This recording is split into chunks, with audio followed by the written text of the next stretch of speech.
Hoje, agora, 9 horas, vamos dar início com o professor Levi moderando o nosso painel da QM como um suporte de organização urbano. Nós temos 3 professores, 2 da Universidade de Medellín, na Colômbia, e o professor da Universidade de Haifa. A seguir, às 11 horas, teremos o próximo painel com o professor Amarilis Galhardo, da Uninove. Ela será a moderadora, com um painel chamado O papel da KM para as políticas ambientais. Dando continuidade, durante a tarde, vamos seguir casos como casos da Embraer, da Amazon, da Softplan e da Braskem, e de outros casos de programas da KM, e casos práticos para a gente acompanhar. Também podemos fazer um paralelo que será coordenado pelo professor André Livre e professores da Uninove. Também teremos o painel de empreendedorismo digital e a sessão durante a tarde de da KM e da governança governamental, da gestão pública, sobre as transformações de gestão e as transformações ambientais. Teremos várias sessões paralelas com o planejamento para as próximas semanas também. Espero que vocês aproveitem. Gostaria ainda de acrescentar que estamos realizando uma pesquisa para que você para verificarmos como é a gestão de conhecimento no Brasil. Gostaria de perguntar para vocês e gostaria de pedir para que vocês respondam a esse questionário. Hoje, então, temos nossos intérpretes, Fernanda Vitarelli e eu esqueci o nome do outro intérprete, mas é o Cleiton Cardoso. Eles vão ser as nossas vozes em português. Muito obrigada e aproveitem o dia. Professor Levi, agora é com você. Bom dia a todos. Vamos começar a mesa de GC como ferramenta de suporte para a organização urbana. É muito bom para nós da Uninove ter esse evento, até porque há uma grande aproximação entre a gestão de conhecimento e a e gestão urbana. As cidades precisam desse suporte, porque as soluções para problemas urbanos dependem de perspectivas baseadas em evidências, em provas. Então, temos a presença de 3 grandes nomes que trarão contribuições para todos nós. Vamos começar com a apresentação de 20 minutos de professor Gustavo Mesch, que é um professor de sociologia da Universidade de Haifa, em Israel. Ele tem PhD na Universidade de Ohio e é o líder da Organização Sociológica da América. Suas áreas de pesquisa são mídia social e comunicação interpessoal, redes sociais, capital social, sociologia urbana e, recentemente,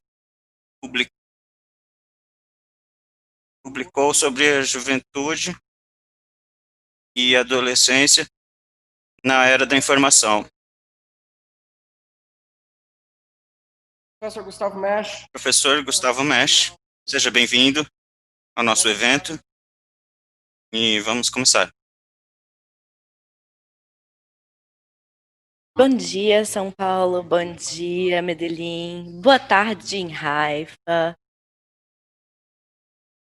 Minha apresentação, ela tem a ver com o projeto.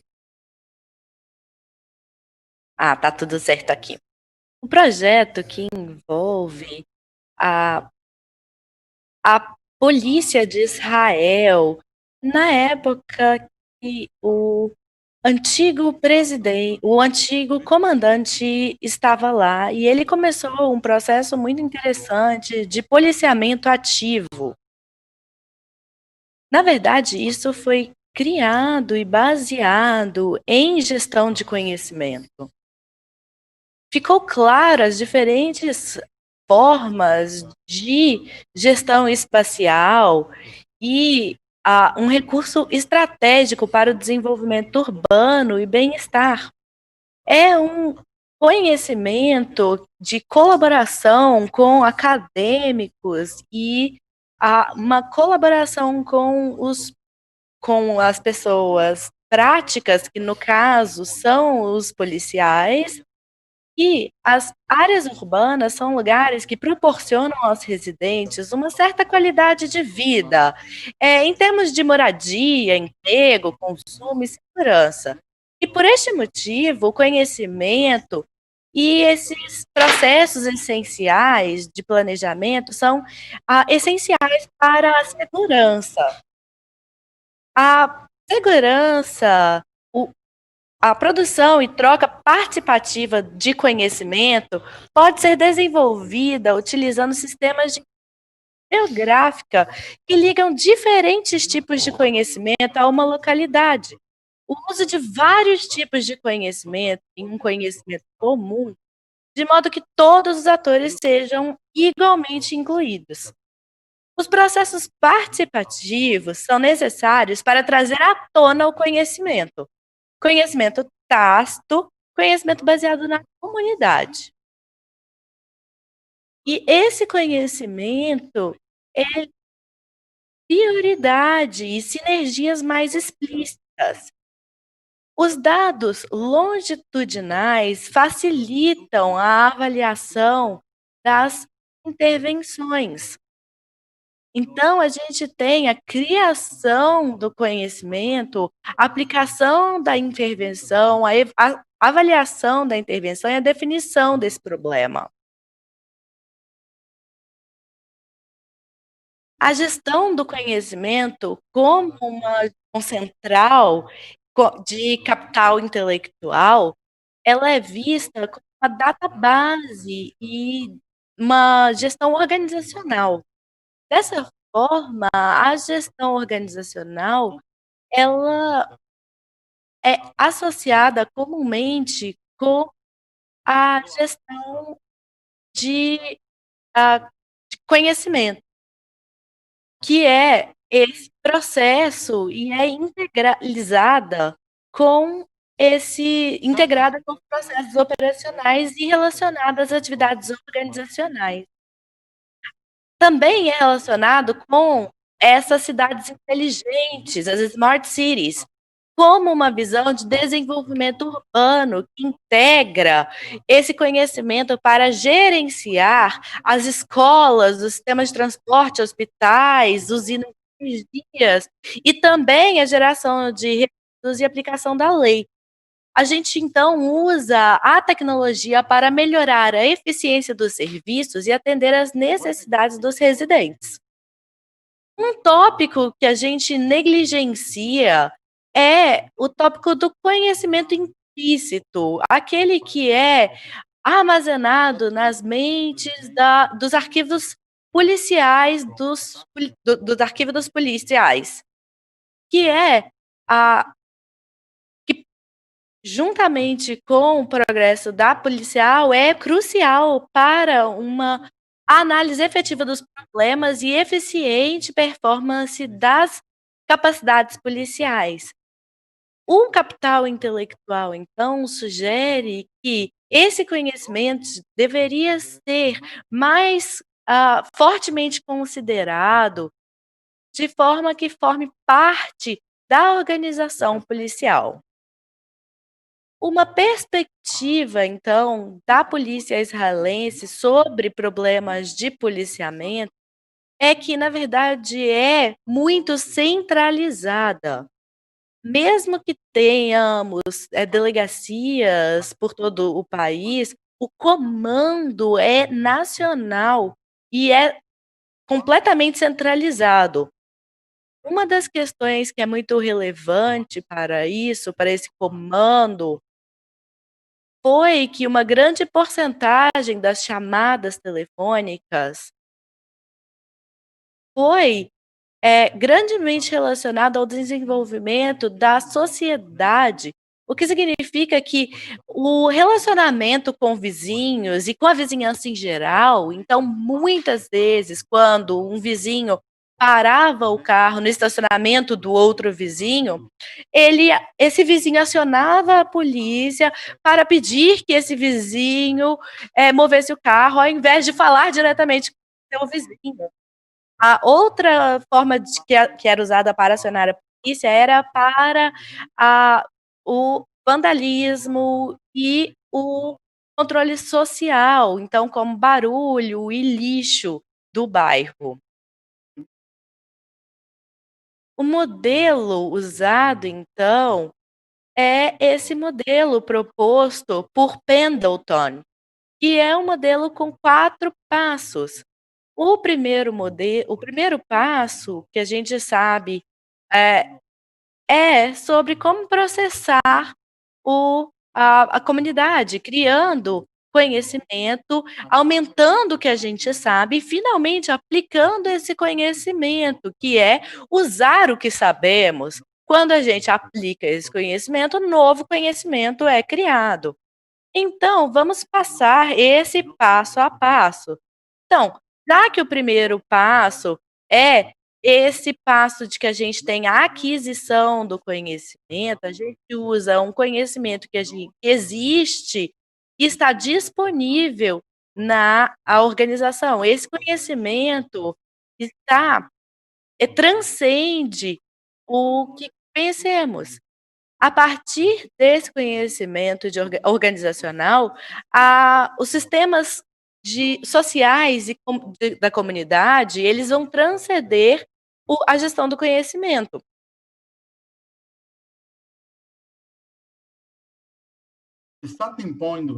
Então, o ponto de partida foi que precisaríamos tornar a organização policial algo que pudesse tornar a geolocalização dos dados dessas chamadas para a linha de emergência. Então, a gente precisaria de uma estatística. Cada delegacia precisava dos dados disponíveis para os membros da delegacia, para os policiais. Então, precisaríamos ter os dados disponíveis da criminalidade, de todos os tipos de crime, e também os dados de cada das ligações para o número de emergência da região, que é o 911. Também precisaríamos ter a distribuição e da delinquência e dos problemas sociais naquela área. Em seguida, precisaríamos dar uma resposta efetiva, mais ou menos a cada 2 meses, para ter o que seria da delinquência. O que estaria incomodando aquela localização em termos de delinquência e problemas sociais locais? Nesse termo, eles criaram uma database customizada para o 911, para a linha de emergência, customizada para a polícia e para os residentes locais.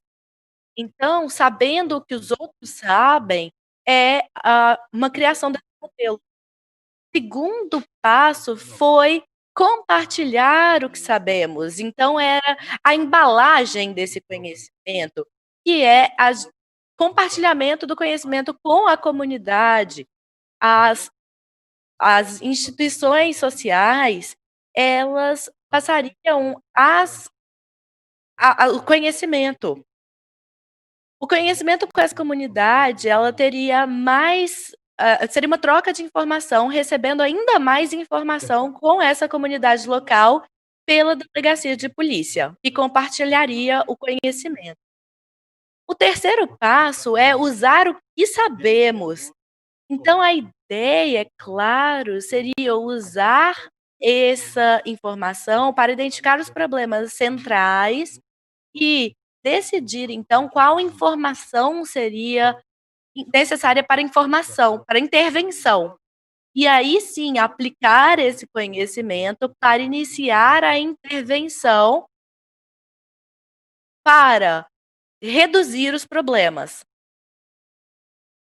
O estágio 4 é aumentar o que sabemos, que é um componente crítico do modelo de gestão do conhecimento policial. E aí a gente precisa aumentar o que sabemos baseado no aprendizado e na experiência do envolvimento do processo de pesquisa, a partir do que foi eficiente ou não no processo de intervenção, focado nos indivíduos e na experiência que eles adquirem ao longo de suas carreiras. Strategic Crime Prevention Esse programa foi chamado de AMUN, que foi a Prevenção Estratégica do Crime e Gestão Administrativa.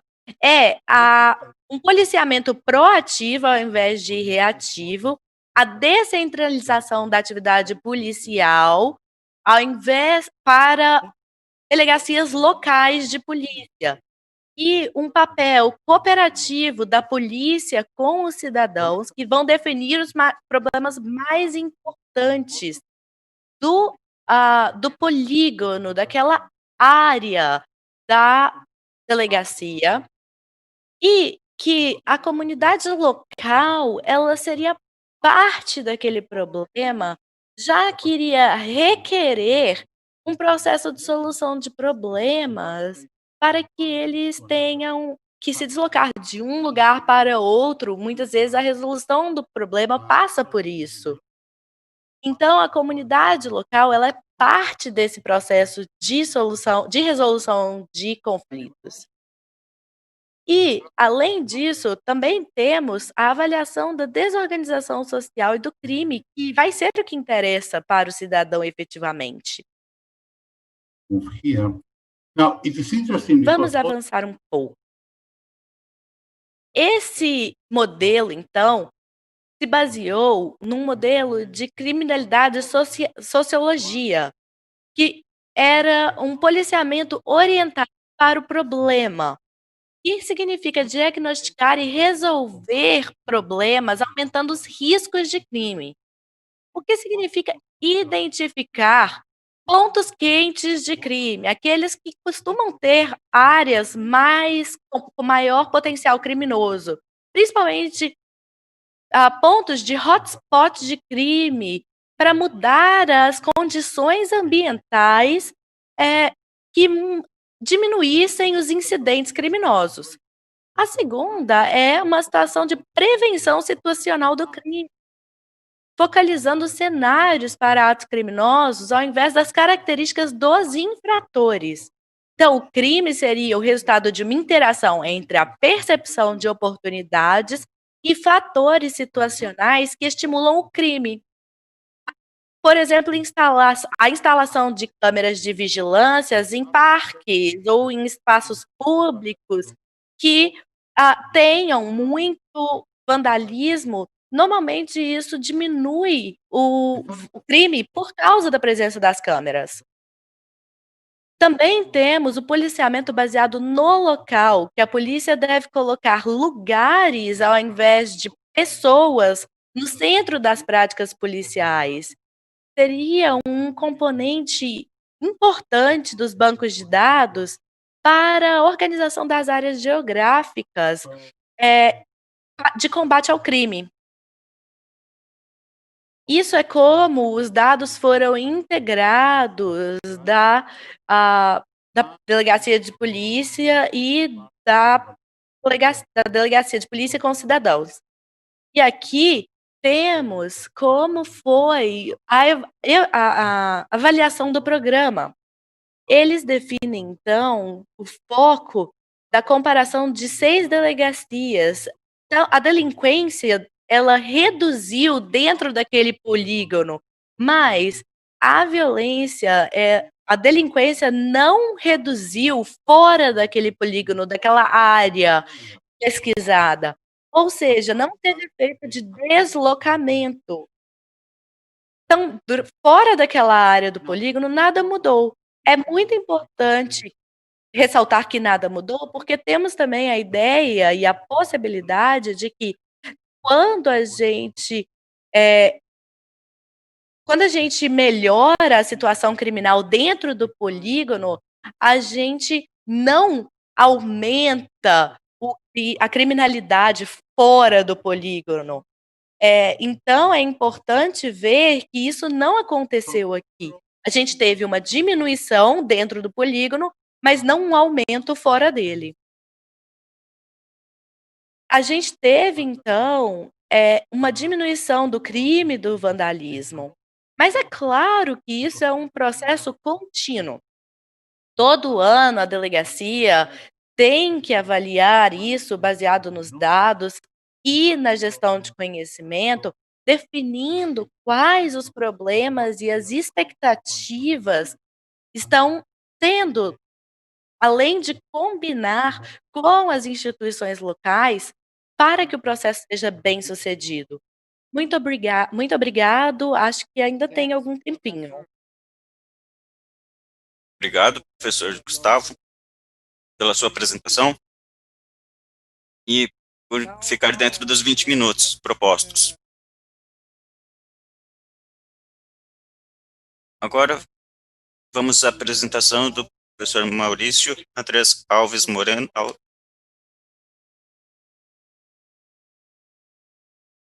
Ele é um comunicador da Universidade de Medellín, tem mestrado em comunicação educacional, tem mestrado em relações internacionais na Universidade de Juan Carlos, doutor em ciências jurídicas na Universidade de Juan Carlos, professor do departamento da Universidade de Medellín, membro do grupo de pesquisa de comunicação, organização e políticas, membro da rede de pesquisas na mídia Nossa Mídia e autor de vários livros, de artigos acadêmicos em muitas mídias diferentes.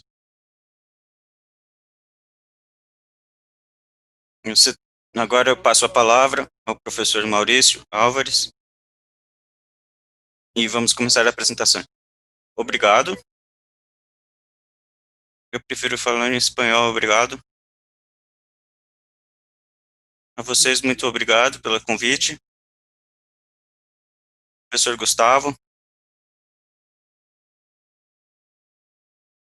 Também tem um colega da minha universidade. Gostaria de compartilhar minha tela para que vocês observem.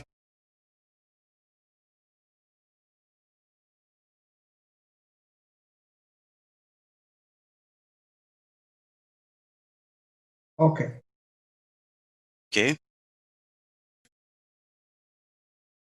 Temos na cidade de Medellín transformações especiais. Eu me dediquei sobre o estudo sobre o hegemônico e a transformação urbana.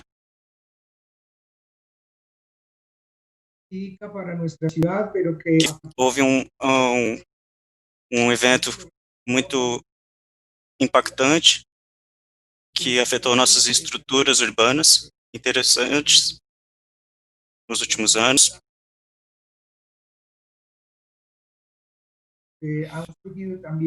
E Tem surgido alguns pensamentos desde então.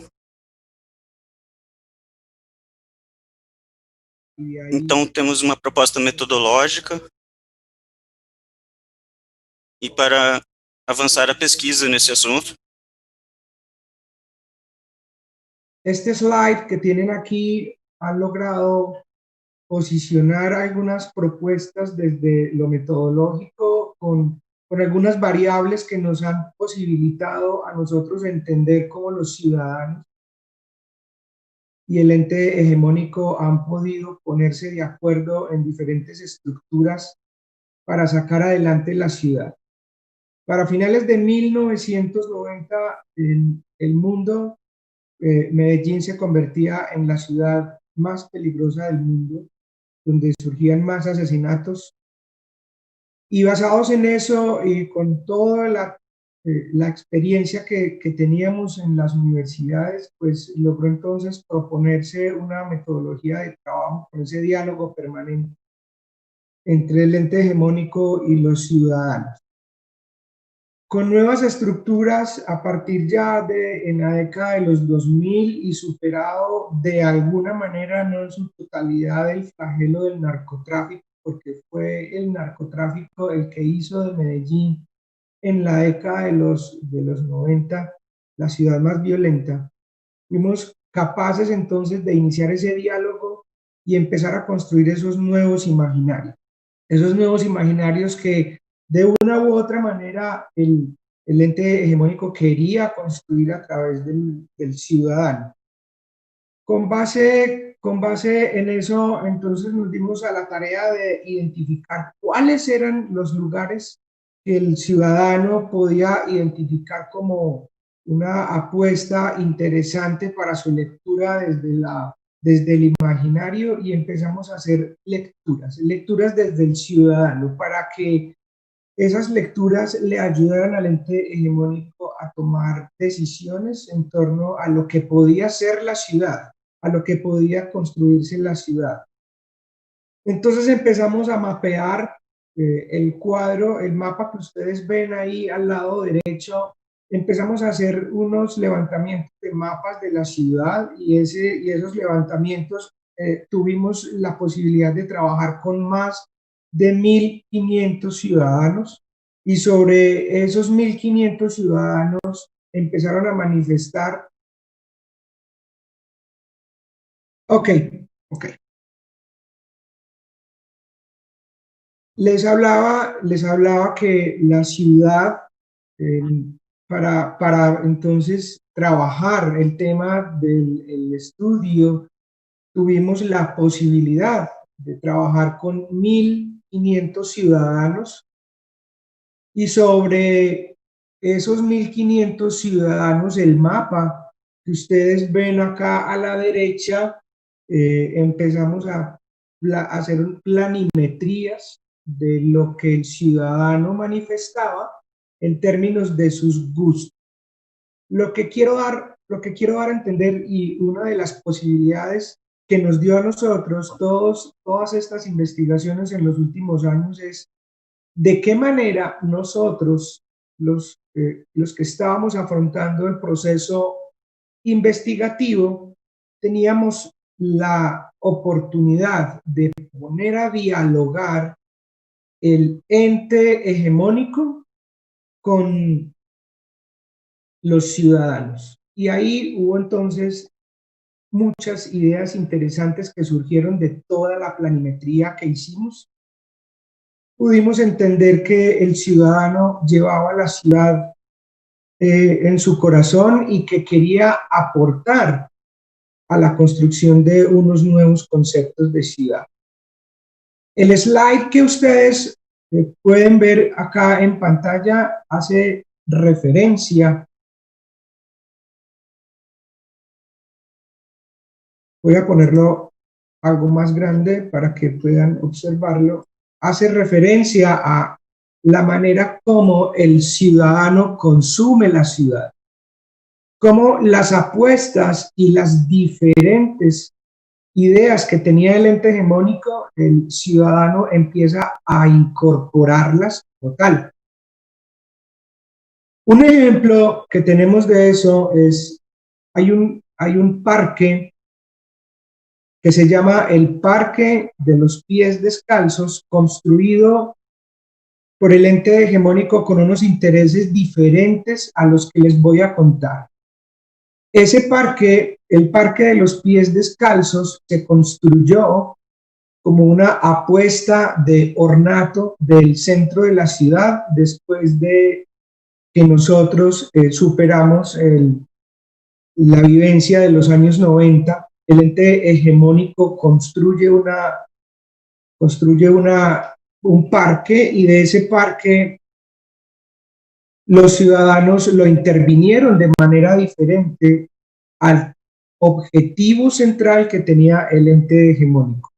Esa construcción que empezó a hacerse entre el hegemónico y los ciudadanos nos dio la posibilidad de construir diferentes planes con las diferentes secretarías de desarrollo de la ciudad de Medellín, y de esa manera, con los 1.500 ciudadanos que tuvimos dentro del estudio y visitamos las diferentes localidades en toda la ciudad, y eso hizo para nosotros entonces un proyecto que se gestó desde las periferias de la ciudad hacia el centro. Fue después de la década de los 90 que nosotros tuvimos la posibilidad de acercar las periferias y ponerlas a dialogar en torno de construcción de la ciudad.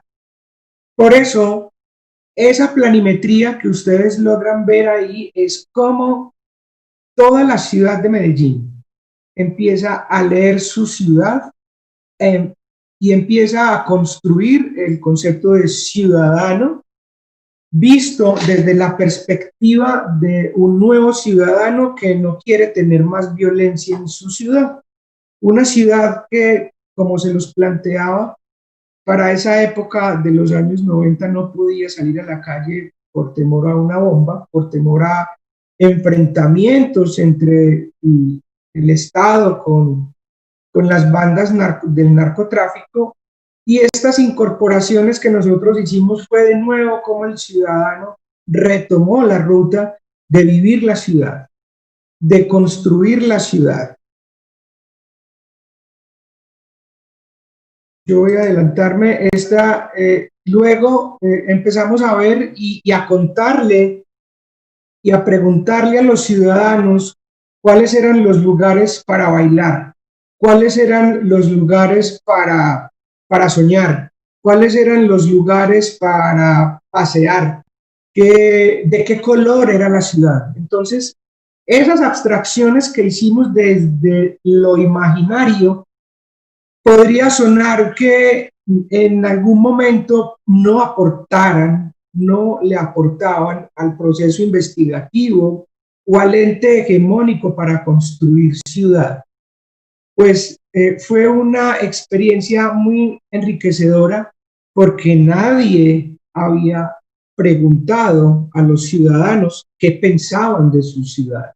Se habían hecho estudios estadísticos de lecturas de la ciudad, pero no le habíamos preguntado sobre a qué le olía la ciudad, de qué color veían la ciudad, cuáles eran los lugares para enamorarse de la ciudad, cuáles eran los lugares que le olían a primavera, cuáles eran los mejores recorridos.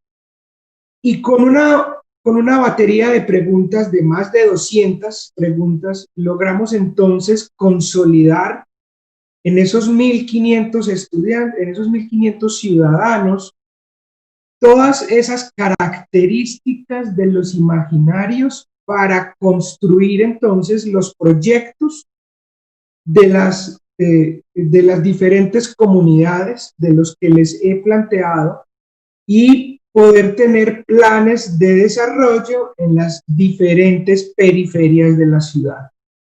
De esa manera, con esos 1.500 ciudadanos logramos entender que, por ejemplo, sabían que Medellín, el color que predominaba en Medellín era el verde.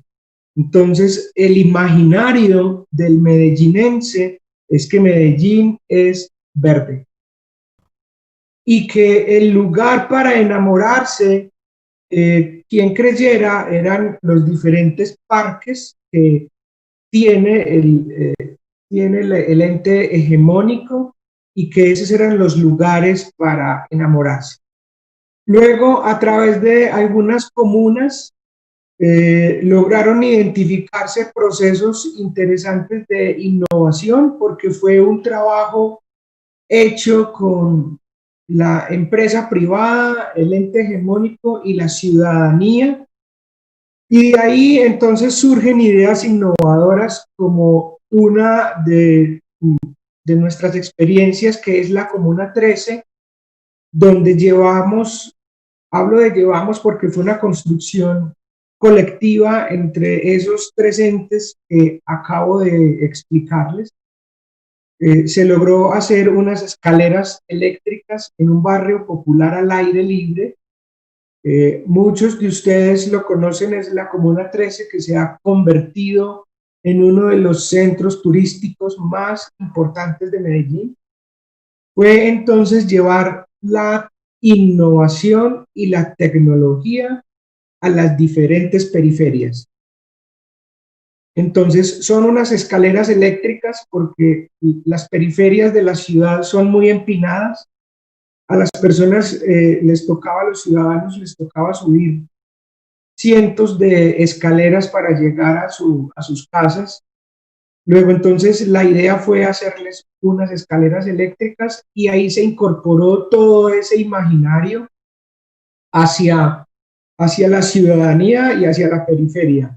También se dieron unos conceptos interesantes como el presupuesto participativo.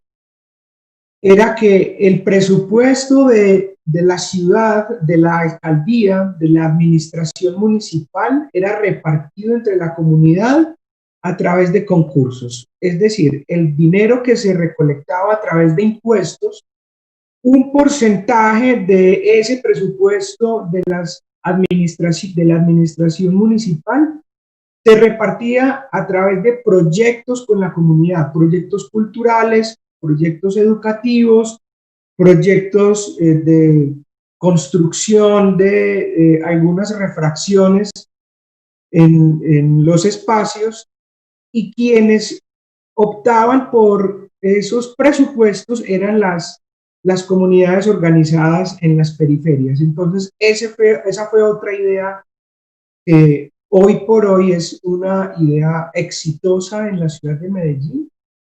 Cerca de más o menos unos 2 millones de dólares se reparten a través de presupuesto participativo por comunas. Medellín está dividido por comunas y fue este estudio a través de las planimetrías que les estoy mostrando quien nos dio la posibilidad entonces de entender cómo el ciudadano consume la ciudad, cómo el ciudadano entiende la ciudad y cómo hoy por hoy Medellín ha tenido la posibilidad de convertirse de lo que era, de una de las ciudades más violentas de Colombia, a convertirse en la segunda ciudad más turística de Colombia. Después de Cartagena, Medellín en este momento es una de las ciudades más visitadas. Estoy hablando de 2018, sabemos lo que está pasando en 2019 con la pandemia, pero para 2018 la ciudad de Medellín fue una de las ciudades más visitadas por extranjeros de Colombia, del mundo, perdón. Entonces, en ese orden de ideas, quería combinar esas dos transformaciones que tuvimos desde la oportunidad que el ente hegemónico le otorgó a la ciudadanía y que la ciudadanía incorporó los imaginarios, y eso fue lo que hicimos, leer los imaginarios de cómo el ciudadano sentía su ciudad, cómo entendía su ciudad, y que el ente hegemónico sintiera los imaginarios del ciudadano y con base en ello poder tener proyectos en las diferentes comunas para construir lo que hoy tenemos en Medellín. Hoy por hoy falta muchos proyectos. Hoy por hoy necesitamos más proyectos de tecnología, necesitamos llegar a más periferia, pero ha sido un avance importante en la ciudad por esas incorporaciones, por esas nuevas lecturas que hemos hecho de la ciudad y que le hemos dado la oportunidad al ciudadano de aportar a esa construcción de lo urbano que hoy por hoy es una apuesta diferente. Muchas gracias, Will.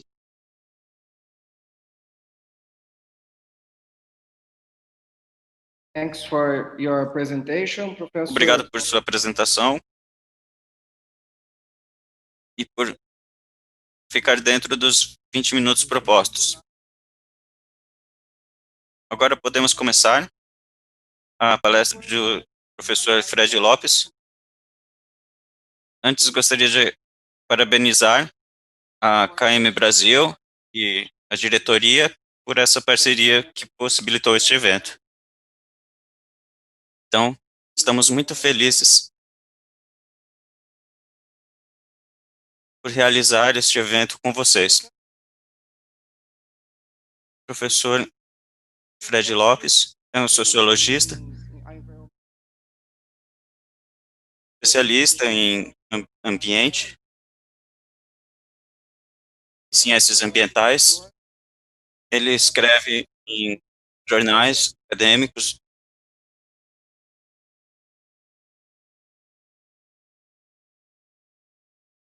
Okay, sorry.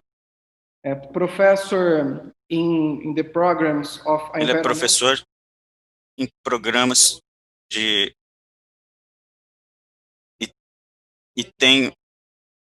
de engenharia ambiental, especialista em comportamento do consumidor e ciências aplicadas em relações, sociedades e ambientes. Vamos começar. 20 minutos para sua apresentação, professor Fred Lopes Pérez. Obrigado, professor Levi. Bom dia em São Paulo. Boa tarde em Haifa. Eu fico muito feliz por esse convite. É uma honra estar aqui. Hoje, gostaria de trazer algumas ideias relacionadas à sustentabilidade urbana. É uma apresentação curta, menos de 20 minutos, que gostaria de executar em espanhol. E espero que vocês achem útil. Vamos começar.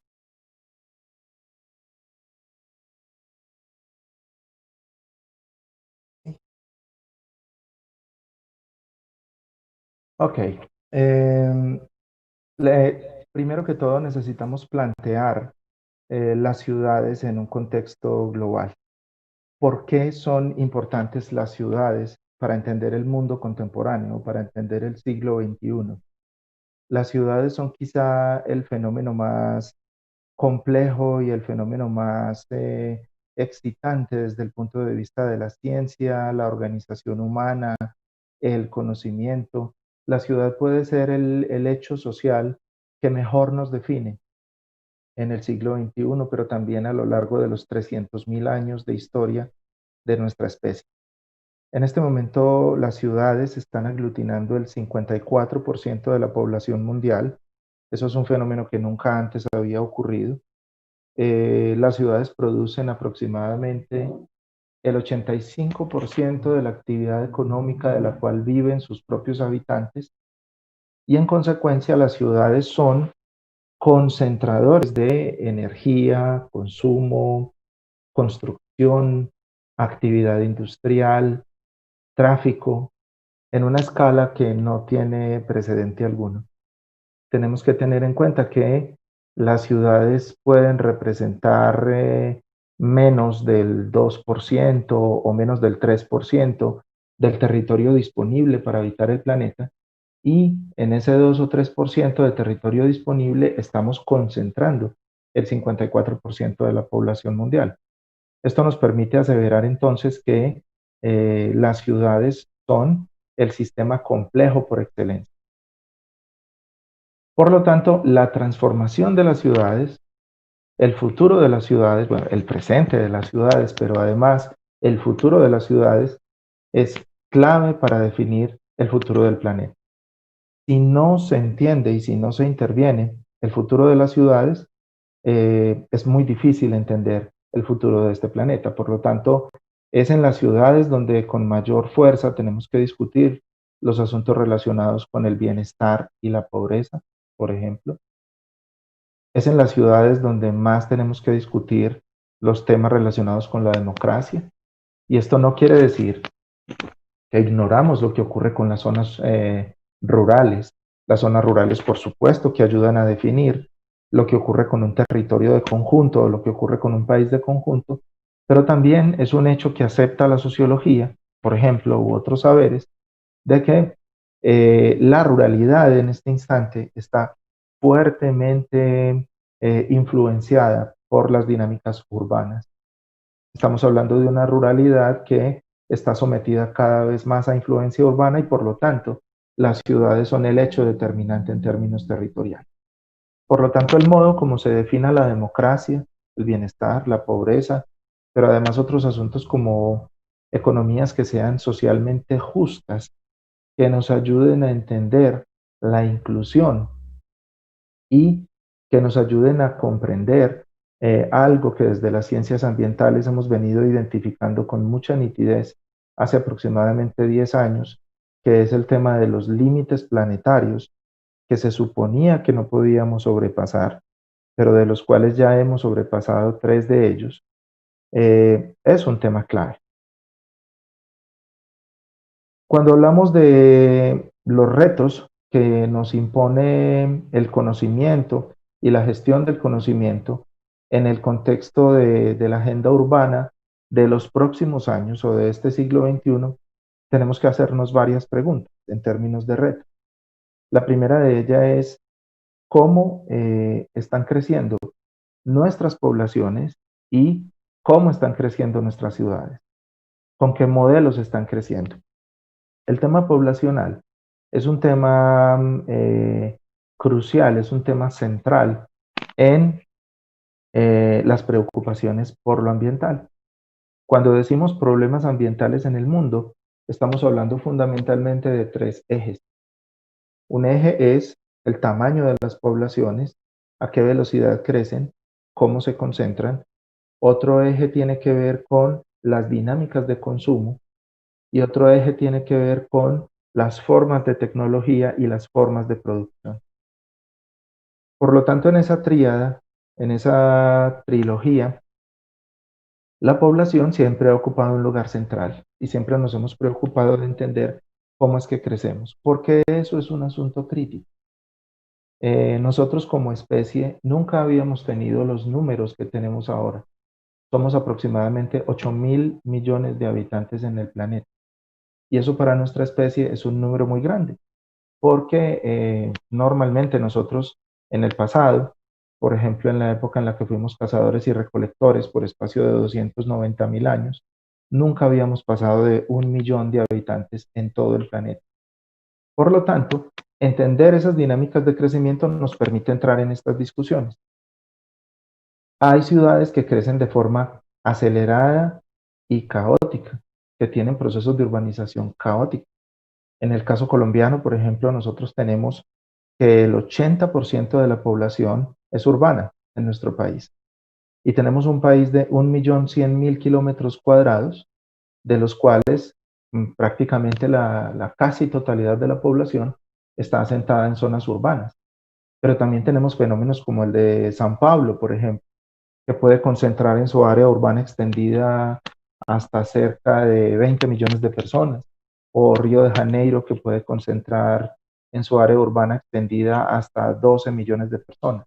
Eso es mucha población y eso es mucha presión para territorios muy concentrados. Eso nos lleva a la siguiente pregunta, que es ¿hasta qué punto las ciudades consiguen ofrecer servicios públicos e infraestructura en condiciones de dignidad y de calidad para todos los ciudadanos? Y pues naturalmente esto se liga con la pobreza urbana. ¿Cuántos pobres tenemos en las ciudades?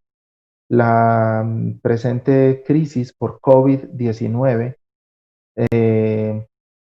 corre la cortina respecto de una realidad que no estábamos viendo. El COVID-19 destapa que hay muchos más pobres en las ciudades, en nuestras ciudades latinoamericanas, de los que habíamos querido ver. La economía colombiana entre entre julio de 2019 y julio de 2020 acaba de caer en un 15.7%, menos 15.7%. La economía brasilera acaba de caer en un 9%. Brasil acaba de entrar en recesión técnica.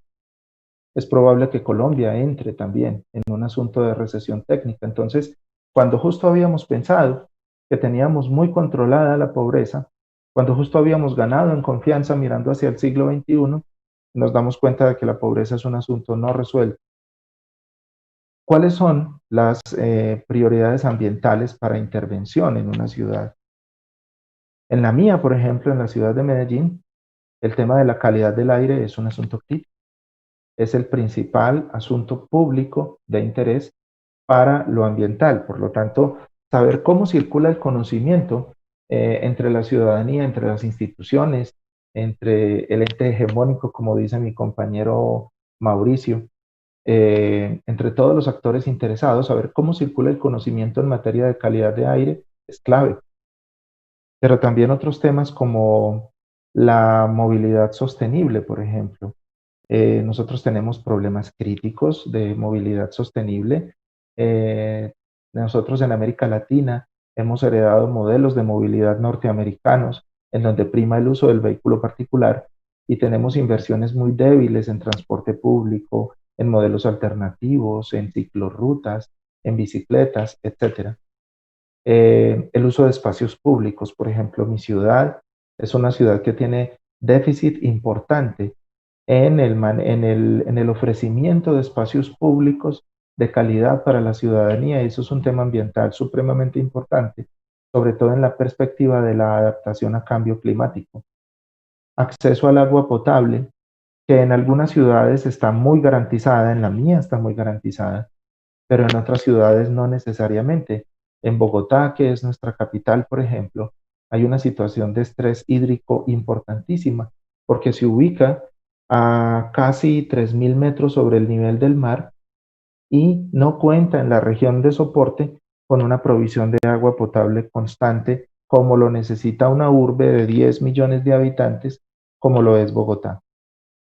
El tratamiento y la disposición de residuos y vertimientos es un tema crítico porque producimos muchos residuos. En Colombia apenas se recicla el 17% de los residuos que se producen.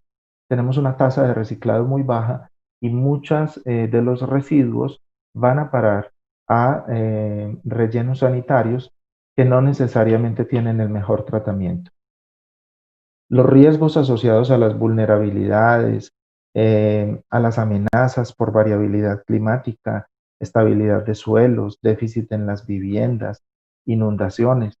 En este momento, por ejemplo, en mi ciudad estamos atravesando por un fenómeno de variabilidad climática en donde tenemos unas cantidades de lluvia que son superiores a los promedios históricos y están ocasionando muchos daños.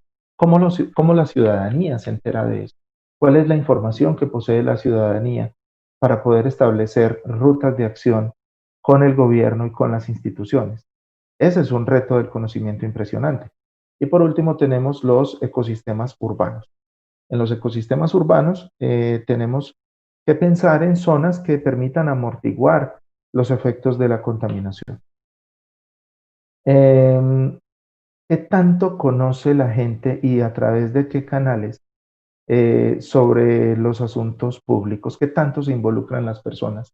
¿Cómo está la sociedad civil cómo es el involucramiento de las personas con los partidos, pero además, qué tanta confianza genera la institucionalidad en los ciudadanos para que los ciudadanos entiendan que pueden canalizar sus demandas a través del sistema de partidos o a través de los movimientos sociales. Lamentablemente en América Latina esa es una pregunta que se queda sin respuesta, pero que es absolutamente necesaria porque los retos que tenemos para el futuro de nuestras ciudades son precisamente la adaptación a cambio climático. Son las ciudades las que tienen que definir cómo nos vamos a adaptar a cambio climático, cómo vamos a hacer mejoras en los procesos de economía circular que permitan que los bienes y servicios, que permitan que la materia y la energía estén recirculando dentro de un sistema de producción e impacten menos. ¿Cómo estamos definiendo los sistemas de producción y consumo sostenible en las ciudades y con qué recursos contamos para ello? ¿Y cómo estamos haciendo gestión de vulnerabilidad y riesgo? Lo que pensamos es que sin conocimiento es muy difícil que haya participación.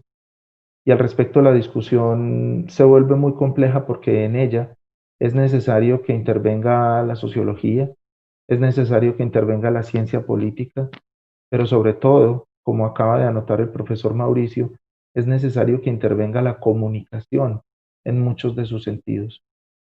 ¿Cómo la gente está apropiando el conocimiento? A través de educación formal, a través de educación informal, a través de medios de comunicación cooptados por algunos de los regímenes en nuestra América Latina, o a través de unas redes sociales que lamentablemente muy poco tienen que ver con la formación en ciencia. Sin conocimiento es muy difícil que haya participación, pero sin participación es muy difícil que haya democracia. Y yo creo que podemos compartir la idea de que a pesar de sus fallos, la democracia todavía es el espacio que nos permite pensar en un futuro. Sin democracia es muy complicado entender que podemos definir el futuro de las ciudades. Al respecto, la experiencia en América Latina, lamentablemente, está llena de tentaciones de muchos de nuestros dirigentes hacia formas de autoritarismo que son muy poco convenientes para incluir a la población en procesos de construcción de ciudad, en procesos de construcción de futuro. Es posible que en Colombia nos estemos deslizando hacia una forma de autoritarismo. Eso es posible por la manera como el partido de gobierno está llevando a cabo la discusión pública y el relacionamiento con los ciudadanos. Pero en América Latina no es extraño encontrar esa clase de realidades. Entonces, sin esos niveles de participación es complicado que haya democracia. Y sin democracia es muy difícil que haya sostenibilidad urbana. Esas son las ideas que tenía para compartirles. Eso es lo que creo que ocurre cuando se puede incorporar la variable de gestión del conocimiento a pensar algo tan necesario para nosotros como es el futuro de las ciudades. Muy obrigado. Thanks, Professor Freddy. Obrigado, professor Fred. Hoje vimos 3 apresentações inspiradoras e diferentes sobre os desafios de urbanismo, como aplicar o foco da gestão de conhecimento para formular políticas mais assertivas, capazes de resolver os desafios das cidades. Conforme o professor Fred Lopes mencionou, as cidades são a maior criação da inventividade humana. Max Weber, por exemplo, escreveu que a cidade tem um papel de estruturação do mundo nos últimos 2 séculos. E os nossos eventos têm o duplo propósito de melhorar a pesquisa de urbanismo e encontrar soluções práticas. Gostaria de perguntar, fazer 3 perguntas aos participantes. Qual é a fronteira da gestão do conhecimento e gestão urbana. O que as cidades e seus gestores podem aprender dessa discussão? E é possível que a gestão de conhecimento não seja vista como uma tecnocracia? Gustavo Mesh. Primeiro, Gustavo Mesh.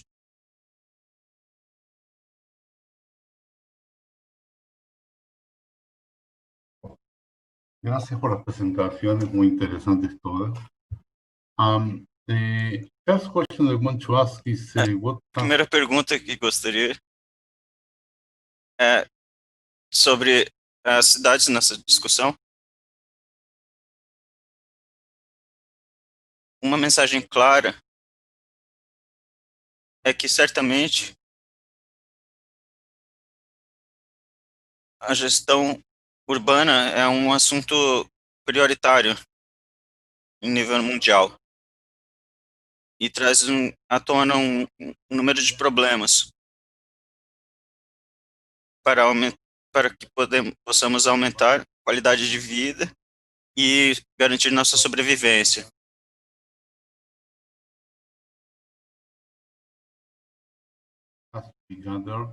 Então, o conhecimento precisa ser criado, não pode ser monopolizado por governos ou burocratas.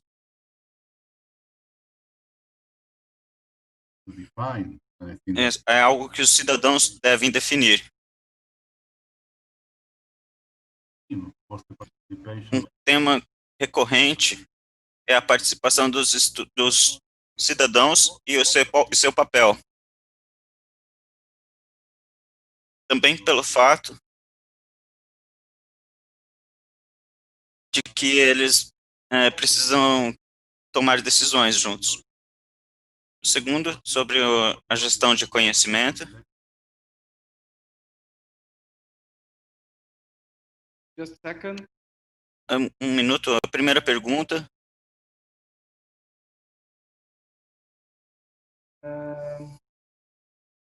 You asked about the frontiers of knowledge management. As fronteiras da gestão de conhecimento.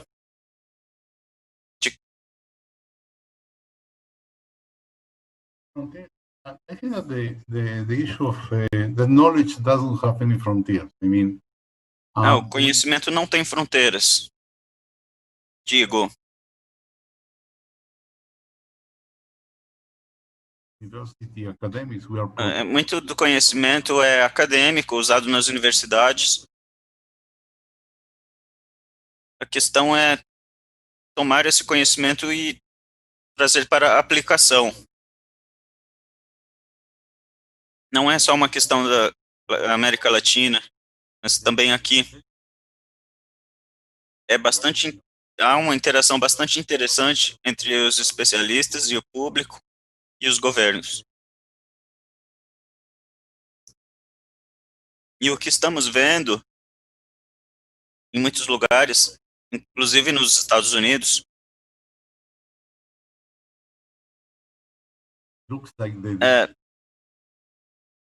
não é só a América Latina que está sendo tomada pelo populismo, os Estados Unidos também. Temos um lado do conhecimento acadêmico e o outro os políticos. Na verdade, muito disso depende das circunstâncias.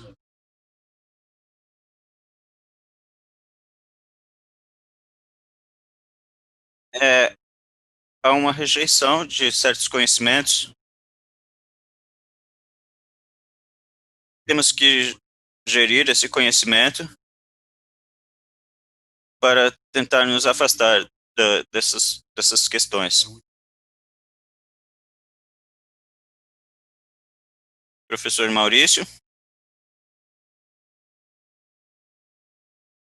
Obrigado.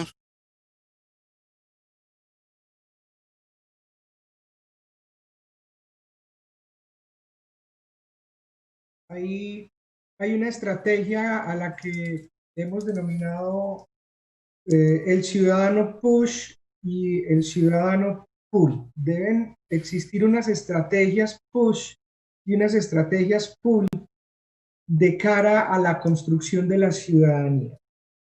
A veces entender la ciudadanía nos confunde más con un concepto filosófico que con un concepto del día a día, si me permiten la expresión del día a día.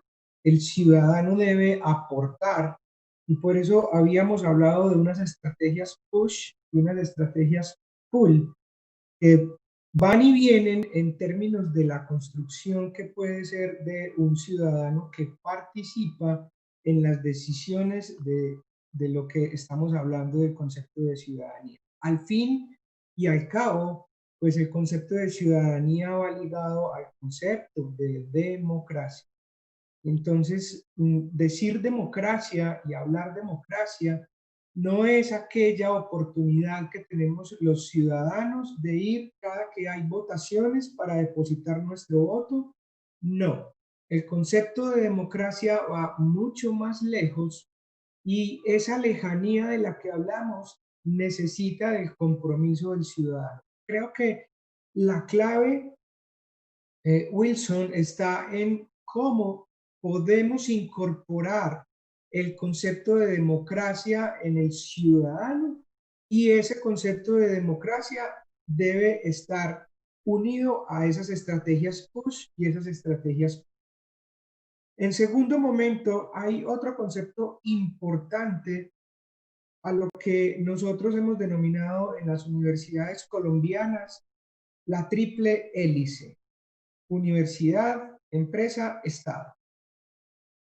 Esa triada ha conformado estrategias importantes para nosotros como ciudadanos ver la inversión del conocimiento en diferentes lugares de la ciudad. Entonces, esa apuesta de la triple hélice, universidad, empresa, Estado, genera de una u otra manera esa posibilidad de abrir nuevas ideas a que el ciudadano pueda participar. Esa es mi apuesta, mi punto de vista.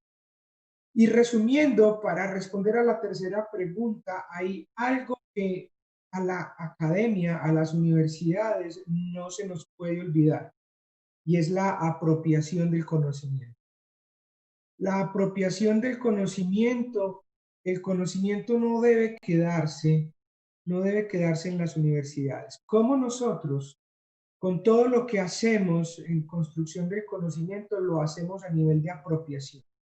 ¿Cómo el ciudadano de a pie puede entender lo que en las universidades reflexionamos?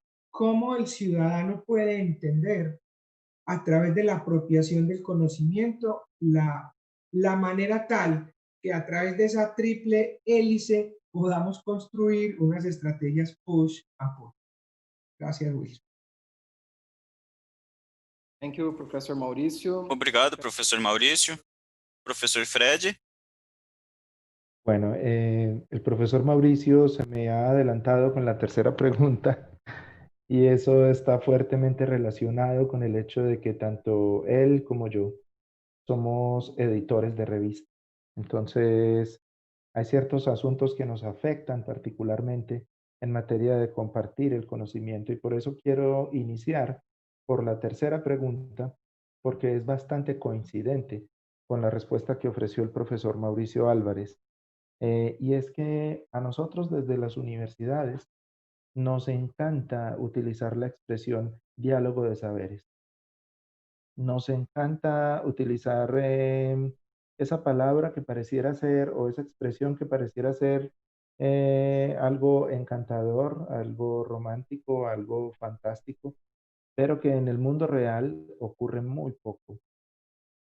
Para quienes hacemos gestión del conocimiento desde la producción de revistas, desde la gestión de artículos en ciencia, tenemos en este momento una disyuntiva y es que la presión internacional por la suerte que corren los artículos y las revistas nos lleva a mirar a lugares como Scopus y como Web of Science y como los grandes repositorios en ciencia del mundo que ok, están en inglés, ok, nos dan mucho prestigio, ok, nos permiten a nuestras universidades incrementar nuestros indicadores, pero también probablemente es un conocimiento que no circula entre las poblaciones que debería circular. Por lo tanto, tenemos un problema de democratización del conocimiento y eso es gravísimo porque sin esa democratización del conocimiento, entonces la gestión del conocimiento es una mera tecnocracia. ¿Qué hacer? Insistir en la figura de divulgación, insistir en esfuerzos de comunicación en ciencia que sean más horizontales. Y eso se puede hacer y eso se puede lograr y las universidades tienen la manera de hacer que su conocimiento consiga llegar a diferentes públicos sin que por ello dejemos de estar en lugares como Web of Science y Scopus. Voy a la primera pregunta que se relaciona con la frontera del conocimiento. ¿Cuál debería ser la frontera del conocimiento? Para nosotros en este instante creo que una palabra clave es innovación. Ahí es donde debe estar ubicada la frontera porque eh, creo que nos hemos embarcado en una perspectiva de innovación bastante alegre, bastante rápida, bastante a la ligera, pero no nos estamos dando cuenta que los procesos de innovación tienen que estar soportados en políticas muy robustas de inversión en ciencia y tecnología. ¿Cuánto de los productos internos brutos de nuestros países están dedicados a ciencia, tecnología e innovación? En Colombia apenas estamos estrenando un Ministerio de Ciencia y Tecnología. Antes, hace muy poco tiempo, era un instituto con mucho menor rango que lo que actualmente es el ministerio, pero los recursos que se dedican a formación doctoral, a promoción de investigaciones, a posicionamiento del conocimiento, todavía son muy bajos en nuestro país. Salvo algunas excepciones, como México lo fue en su tiempo, o como lo fue en su momento Brasil, que no sé cuál es el panorama de Brasil en este momento en términos de financiamiento de ciencia y tecnología y de formación de doctores, me parece que la innovación está muy bien, pero debe fundamentarse en un sistema robusto de ciencia y tecnología. ¿Sobre qué deben aprender las ciudades? Me parece que nuestras ciudades tienen una gran lección, que es la inclusión. Nosotros estamos viviendo en una de las regiones más desiguales del mundo. Brasil, Colombia y Haití son países que poseen uno de los indicadores Gini más altos del mundo. Y esto quiere decir que tenemos fuertes niveles de desigualdad en nuestras sociedades. Entonces, me parece que una de las cuestiones clave que compagina con innovación y que compagina con democratización de saberes es apostarle a esquemas de inclusión más robustos. Muy bien. Thanks, Professor Freddy. I have Muito obrigado, professor Fred. Tem mais uma pergunta de Marcos Lima de Araújo. open database. O uso de bases de dados, de metadados públicos, pode encorajar a criação de startups com soluções disruptivas urbanas. Como você pode ver a sociedade envolvida em soluções inteligentes de urbanismo?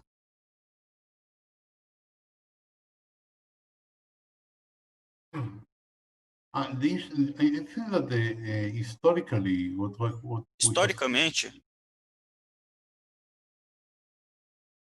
as cidades são centro de inovação. all the time changing, As trying tecnologias estão sempre mudando to e lidam com os problemas que surgem em urbanismo, por exemplo, transporte e outras questões. but É verdade que há necessidade de inovação, mas a tecnologia não resolve tudo. Se você for por essa linha, você percebe necessidade de também do coletivo. não é tão fácil processar a produção, por exemplo, só com tecnologia.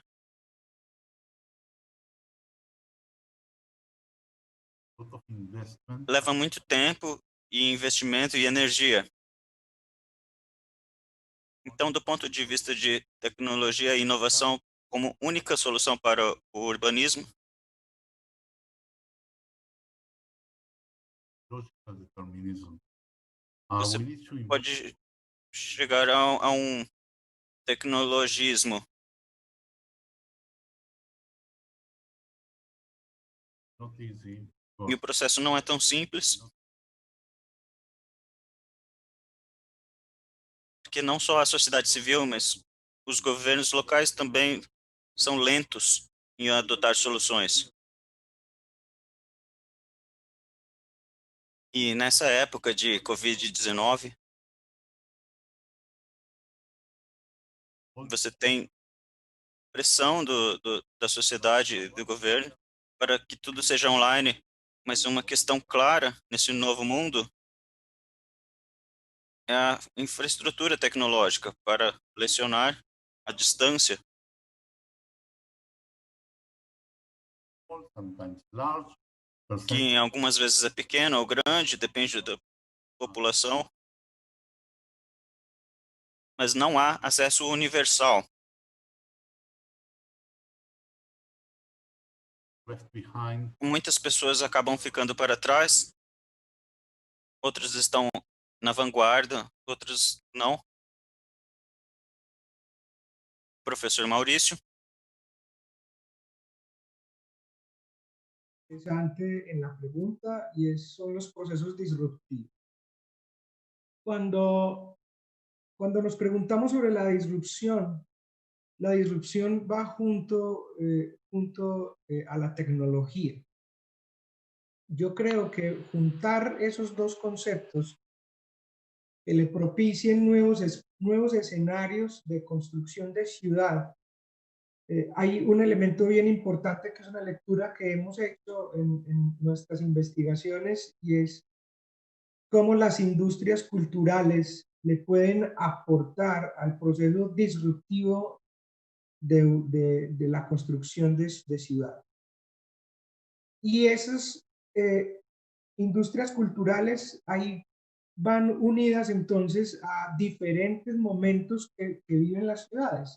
Ejemplo, en Medellín hay un concepto disruptivo que no sucede en muchas ciudades del mundo, y es la cultura que se vive al interior del metro. Lo que se vive al interior del metro en la ciudad de Medellín es un ejemplo de construcción de ciudadanía, porque es totalmente disruptivo a cómo se vive en el resto de los metros de la ciudad del mundo. Otro concepto que tiene que ver con los procesos disruptivos tiene que ver con la movilidad. Y voy a juntar el concepto de movilidad con las industrias culturales, porque a veces malentendemos el concepto de industria cultural más orientado a los medios de comunicación, pero la industria cultural en este momento empezará a jugar un papel importante en las características que necesitan nuestras ciudades latinoamericanas para darle un vuelco a lo que estamos haciendo. El profesor Freddy López lo decía ahora, la condensación de personas al interior de los centros urbanos.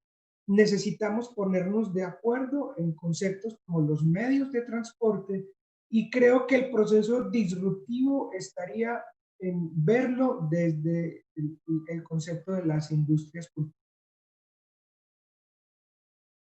Thanks, Professor Mauricio. Obrigado, professor Maurício. Professor Fred. Pregunta más relacionada con el acceso a las bases de datos, con el acceso abierto. Esa fue la manera como entendí la pregunta que se hizo. Y al respecto, considero que el acceso abierto es fundamental para evitar que el conocimiento represente un objeto de acumulación de riqueza, yo qué sé, o de tráfico de dinero alrededor de la producción de artículos y de producción de ciencia en el mundo. Tras lo cual ayuda mucho, pero también pienso como el profesor Gustavo plantea un asunto y es que no necesariamente la tecnología nos consigue resolver todo, ¿ok? Tampoco necesariamente el solo acceso al conocimiento nos resuelve todo, porque vamos a ver lo siguiente. Si accedo al conocimiento, necesito saber inglés. ¿Qué tanto nuestras poblaciones saben inglés? De manera que puedan apropiar efectivamente de ese conocimiento.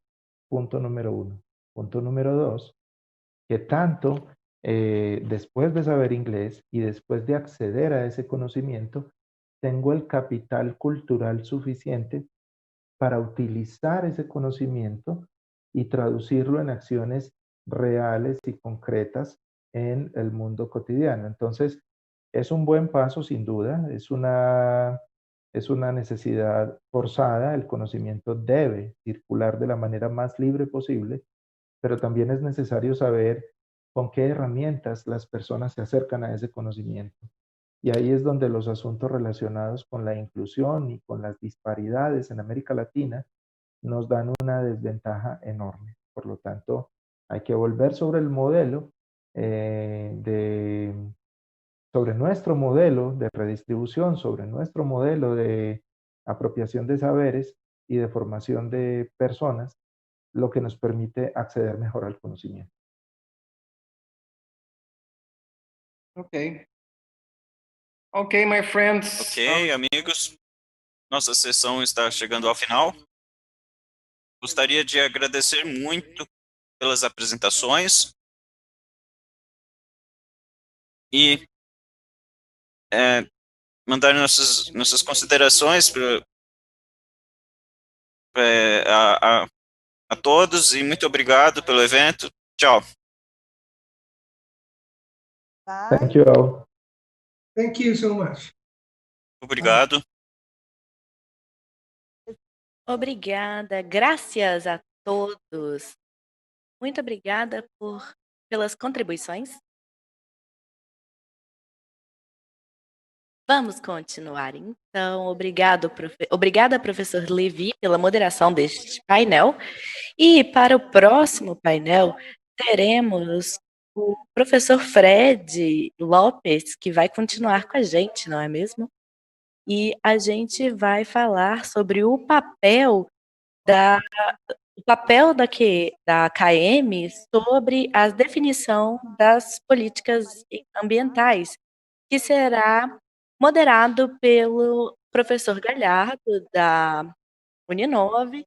Também teremos a participação do professor Fred, da Universidade de Medellín, e da professora Tamar Trop, da Universidade de Haifa. Nós teremos muitas coisas acontecendo hoje. Vejo aqui, então, que a professora Tamara já está aqui com a gente. Não sei se vocês conseguem vê-la, mas para mim ela já aparece aqui. Temos vários acontecimentos hoje, muitas sessões paralelas acontecendo. E depois dessa sessão que vocês estão vendo, durante a tarde teremos um estudo de casos falando sobre os programas de KM das empresas, o programa da Embraer, da Softplan, da Telefônica, Vivo, Braskem e da Amazon. Eu trabalhei não só na SBGC, meu nome é Renata Dalmaso e não sei mais o que podemos falar. Temos um paralelo com o próximo evento. Teremos um painel com 8 professores da Uninove, que será o painel a tecnologias inteligentes e gestão de conhecimento, que será essa sessão moderada pelo professor André Librantes. Nós também teremos a presença dos professores Salvante, Gaspar, professor Gato, e teremos muitos professores, será uma sessão extremamente interessante. Caso você fique na dúvida de qual comparecer, tudo será gravado e você poderá assistir uma delas depois. Nesse painel, então, a gente tem os tradutores. Muito obrigada à Fernanda e ao Cleiton por serem nossos intérpretes hoje. Aproveitem o dia e nos vemos às 11, já já, em alguns minutos. Obrigada, até já.